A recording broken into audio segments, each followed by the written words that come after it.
Love this one. Fail early, fail often, fail forward. It's always a little bit frustrating to me when people have a negative relationship with failure. Failure is a massive part of being able to be successful. You have to get comfortable with failure. You have to actually seek failure. Failure is where all of the lessons are. When you go to the gym and you work out, you're actually seeking failure. You want to take your muscles to the point where you get to failure, because that's where the adaptation is. That's where growth is. Successful people fail a lot. They fail a whole lot more than they succeed, but they extract the lessons from the failure, and they use that the energy, and they use the wisdom to come around to the next phase of success. You gotta take a shot. You have to live at the edge of your capabilities. You gotta live where you're almost certain you're gonna fail. That's the reason for practice. Practice is controlled failure. You're getting to your limit, getting to your limit, getting to your limit. You can't lift that. You can't do that. Until you get to the point that all of a sudden your body makes the adjustment, and then you can do it. Failure actually helps you to recognize the areas where you need to evolve. So fail early, fail often, fail forward. I was talking to a friend of mine the other day. He's trying, at a point in his life, he's trying to make a transformation. He's trying to make a change. I just noticed how many times he talked about the things he liked and didn't like. He was talking about his needs and his aversions. Basing what you do on what you like and what you don't like is what got you the life you have.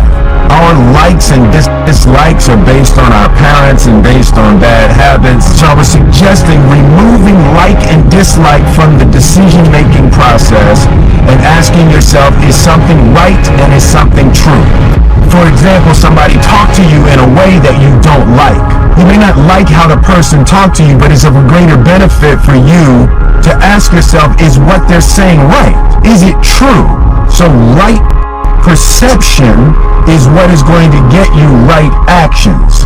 Having an experience in this world that is enjoyable is going to be based on right perception, that you see things correctly, and then you choose right actions based on that right perception. Just because you like something doesn't make it right. Just because something hurts doesn't make it wrong. So I think people mistake likes and dislikes for intuition.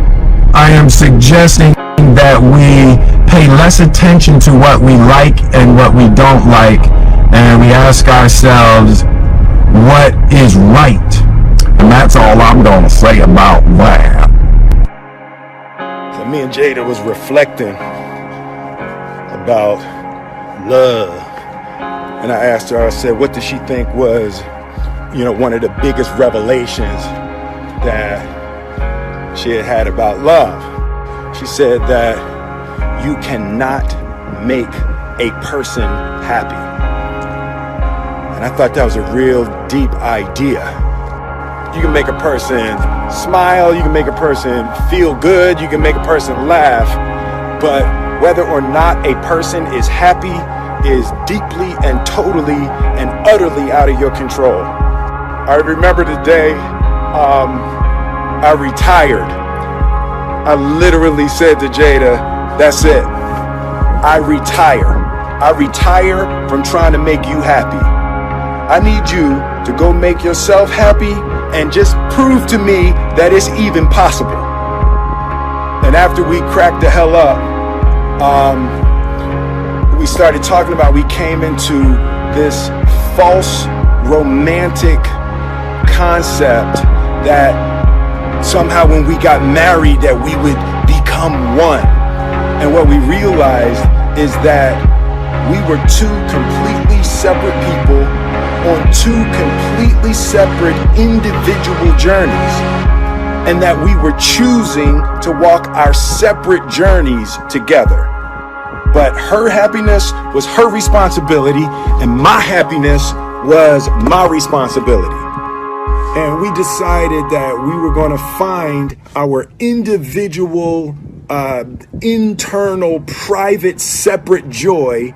And then we were going to present ourselves to the relationship and to each other already happy, not coming to each other begging with our empty cups out, demanding that she fill my cup and demanding that she meet my needs.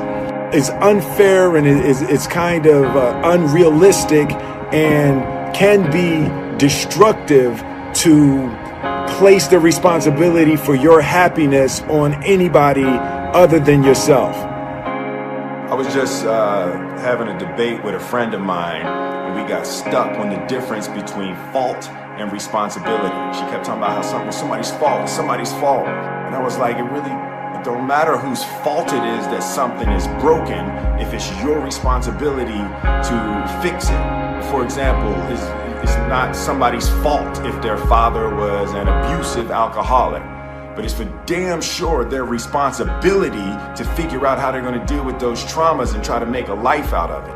It's not your fault if your partner cheated and ruined your marriage, but it is for damn sure your responsibility to figure out how to take that pain and how to overcome that and build a happy life for yourself.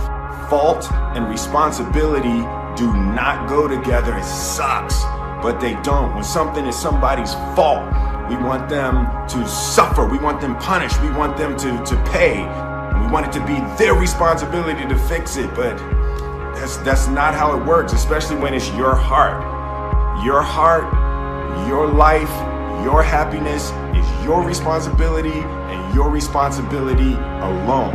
As long as we're pointing the finger and stuck in whose fault something is, we're jammed and trapped into victim mode. When you're in victim mode, you are stuck in suffering. The road to power is in taking responsibility.